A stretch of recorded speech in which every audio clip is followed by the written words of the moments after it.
Bismillahirrahmanirrahim. Assalamualaikum warahmatullahi wabarakatuh. Sahabat pena Islam yang dirahmati Allah, dalam jagat raya ini, selain manusia dan malaikat, Allah juga menciptakan makhluk gaib yang bernama jin, yang eksistensinya seringkali diselimuti oleh misteri. Sebagai seorang muslim, memahami hakikat jin bukan sekedar menguak hal gaib, melainkan bagian dari keimanan kepada ayat-ayat Allah dalam Al-Quran dan As-Sunnah. Di episode perdana dari serial Mengenal Dunia Jin, kita akan mengulik 1. Makna jin secara bahasa. 2. Definisi jin menurut para ulama klasik. 3. Klasifikasi jin berdasarkan sifat, peran, dan tempat tinggalnya. Dan yang keempat, bantahan ilmiah terhadap kelompok-kelompok muslim yang meragukan eksistensi dari jin ini. Yang pertama, arti jin secara bahasa dan istilah. Secara bahasa, kata al-jin berasal dari akar kata jim, nun, dan nun atau jenna, yang bermakna menutupi, menyembunyikan, atau meliputi. Dari akar kata ini, kemudian lahir kata al-jannah, yang artinya adalah surga. Surga disebut dengan al-jannah karena surga itu tertutup dari pandangan mata manusia yang ada di bumi. Kemudian orang gila disebut dengan al-majnun yang juga berasal dari akar kata jannah yang bermakna menutupi. Kenapa orang gila disebut al-majnun? Karena orang gila adalah orang yang akalnya tertutup. Kemudian bayi yang masih dalam kandungan disebut dengan janin. Kata janin juga berasal dari akar kata janna yang artinya menutupi. Kenapa kok bayi disebut dengan janin? Karena bayi tersebut masih tertutup oleh perut sang ibu. Kemudian perisai yang biasa digunakan oleh seorang prajurit disebut dengan al-junnah. Kata al-junnah juga berasal dari akar kata janna yang artinya menutupi. Kenapa?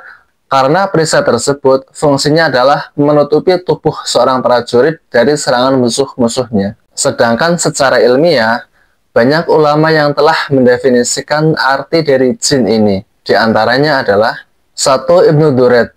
Ibnu Duret menjelaskan dalam kitabnya Jamharatul Lughah, beliau mengatakan al-jinnu ma yakhfa 'anil a'yuni wa tasturu, yang artinya jin adalah sesuatu yang tersembunyi dan tertutup dari pandangan mata manusia. 2. Menurut Ibnu Aqil Al-Hambali, beliau mengatakan, wasumiya al-jinnu lima yajunnu anil absor, yang artinya, dinamai jin karena mereka tersembunyi dari pandangan manusia.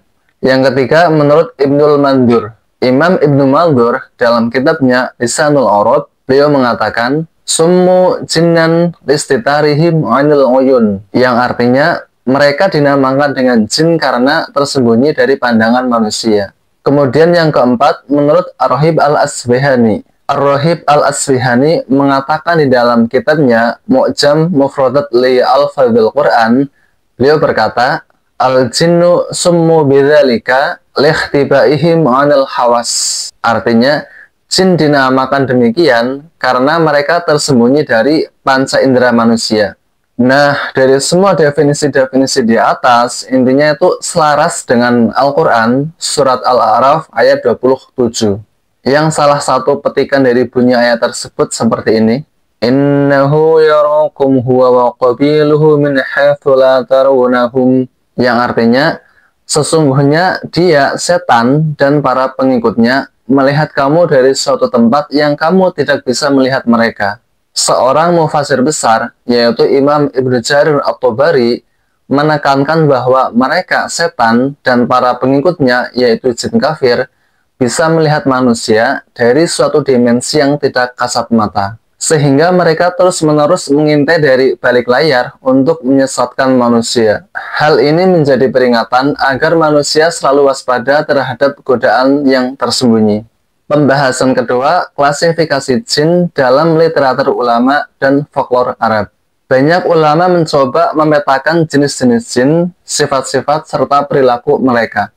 Di antaranya yaitu Imam Ibnu Abdul Bar dalam kitabnya At-Tahmid. Kemudian ada juga Al-Jahiz dalam kitabnya Al-Hayawan, serta Imam Zakaria Al-Quzwaini dalam kitabnya Ajaib Al-Makhluqat. Nomor 1. Jin berdasarkan sifatnya. Yang pertama dinamakan dengan jin. Ini adalah makna jin secara umum. Terdiri dari yang beriman atau jin muslim dan juga ada jin yang tidak beriman atau jin kafir.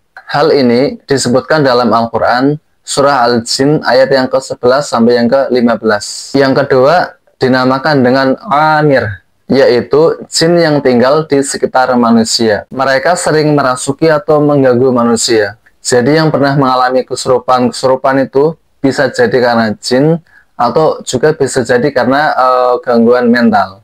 Kalau di barat itu mirip fenomena poltergeist, yaitu suatu fenomena di mana misal ada rumah kosong atau rumah angker, kemudian ada benda-benda bergerak sendiri, ada suara tanpa rupa. Nah, itulah bisa jadi kerjaan jin amir ini.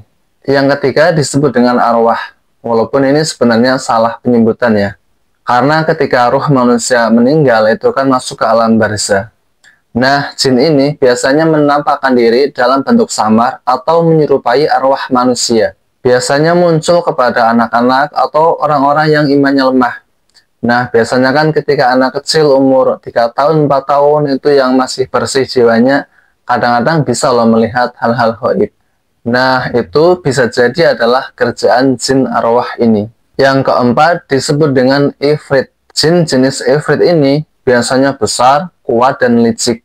Hal ini disebutkan dalam Al-Quran surah An-Naml ayat yang ke-39. Yang kelima disebut dengan malakah, yaitu jenis jin yang naturnya atau pembawaannya itu baik seperti malaikat. Jadi semisal ada kan cerita-cerita orang tersesat di gunung, kemudian ditolong oleh kakek tua atau ditolong oleh anak kecil. Nah, itu bisa jadi adalah jin jenis ini, yaitu jenis malakah. Kemudian yang keenam disebut dengan syaiton atau setan, yaitu jin pembangkang yang mengajak manusia kepada kejahatan. Sedangkan pemimpin mereka dinamakan dengan iblis. Hal ini disebutkan dalam surat Al-Kahfi ayat yang ke-50. Kemudian pembahasan selanjutnya adalah jin berdasarkan perannya. Satu dinamakan dengan marid, yaitu jenis jin pemberontak dengan kekuatan yang luar biasa. Mereka seringkali dikaitkan dengan mitos penguasa lautan, atau penguasa angin, atau penguasa gunung, dan lain-lain. Di Indonesia ada yang sangat terkenal tentang mitos penguasa lautan, dan teman-teman sudah familiar tentunya. Nah, bisa jadi itu adalah jin jenis ini, jenis marid. Yang kedua dinamakan dengan korin, yaitu jin yang mendampingi manusia sejak lahir. Hal ini sebagaimana disebutkan dalam hadis Sahih Muslim. Jin jenis korin ini bisa menjadi penggoda atau penolong seseorang. Itu tergantung keimanan kita masing-masing. Kemudian yang ketiga dinamakan dengan hul, yaitu jin penyesat yang bisa berubah bentuk. Biasanya di padang pasir, atau di kuburan, atau di hutan, atau di tempat-tempat yang sepi. Kalau di Indonesia, biasanya kan ada kan para pendaki gunung yang hilang 2 hari, hilang 3 hari. Nah, ini berarti kerjaan jin hul ini. Jin jenis ini disebutkan dalam hadis riwayat Bukhari. Kemudian yang keempat disebut dengan hin, yaitu jin berwujud hewan, seperti berwujud anjing, atau ular, atau rubah, atau babi, dan macam-macam. Kalau di Indonesia itu mungkin kata sepadannya adalah siluman. Tapi kurang tahu juga, nanti bisa dicek atau dikomparasikan. Jin jenis ini pernah disebutkan dalam riwayat dari sahabat Ibnu Mas'ud ketika beliau melihat jin dalam bentuk binatang. Kemudian yang selanjutnya adalah jin berdasarkan tempat tinggalnya. Yang pertama, jin darat. Mereka tinggal di daratan seperti di padang pasir, pegunungan, hutan, atau lembah-lembah. Bahkan di antara pemukiman manusia. 2, jin laut. Mereka tinggalnya di perairan, seperti sungai, sumur, danau, laut, bahkan samudra.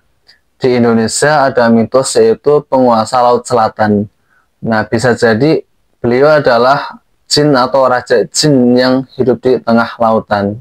Kemudian yang ketiga adalah jin udara. Jin jenis ini bisa bergerak bebas ke luar angkasa, bahkan mereka mampu mencuri berita dari para malaikat yang ada di langit. walaupun setelahnya dikejar api yang membara. Hal ini diceritakan dalam Al-Quran surah Al-Jin ayat 8-9. Kemudian pembahasan selanjutnya, jin berdasarkan agamanya. 1. Jin muslim, yaitu golongan jin yang masih beriman dan taat kepada Allah. Ini disebutkan dalam Al-Quran surah Al-Jin ayat yang ke-14. 2. Jin kafir, yaitu mereka yang menjadi budak dan kaki tangan iblis atau pengikut iblis. Mereka disebut juga dengan setan. Kemudian jin berdasarkan versi budaya atau folklore. 1. Dinamakan dengan nas-nas, yaitu makhluk hybrid setengah manusia dan setengah jin. Ini terkenal dalam mitologi Arab pra-Islam atau sebelum Islam. Kalau di Indonesia itu mungkin mirip itu ya, mirip siluman. Siluman kan setengah manusia, setengah jin. Seperti siluman ular itu kan setengah manusia, setengah ular. Atau siluman buaya, atau siluman babi, dan macam-macam lah. Kemudian yang kedua, sil'ah, yaitu jin perempuan cantik, wujudnya perempuan cantik yang sering menggoda laki-laki. Kalau di barat itu mirip sukubus ya. Kalau di Indonesia juga ada urban legend yang biasanya cantik, rupanya cantik, menggoda laki-laki, diajak ke tempat sepi, diajak seperti itulah. Kemudian yang ketiga dinamakan bu-bu, yaitu jin yang kerjaannya sering menakut-nakuti anak-anak. Yang keempat dinamakan dengan hatif, yaitu suara tanpa rupa. Jadi ada suaranya, tapi nggak ada bentuknya atau rupanya. Kemudian yang kelima dinamakan dengan sik, yaitu jin yang penampakannya itu biasanya cacat atau setengah jadi. Jadi kalau ada penampakan misalnya badan saja nggak ada kepalanya, kadang matanya cuma satu, telinganya cuma kadang ada 5, nah itu adalah kerjaan jin jenis ini.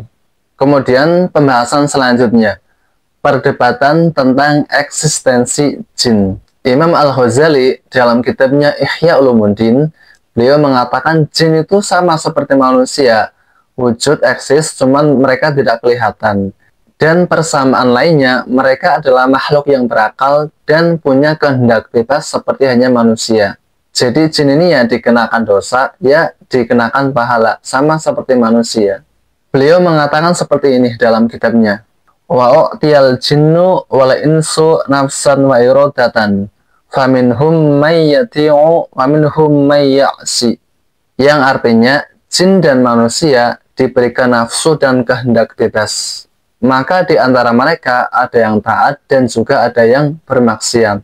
Kemudian Imam Ibnu Taimiyah dalam kitabnya Majmu' Fatawa, beliau berkata seperti ini, wal jinnu mawjuduna bittifaqi ahlil milal waman angkaruhum fahuwa mubtadi'un, yang artinya jin itu ada atau eksis menurut kesepakatan penganut agama samawi.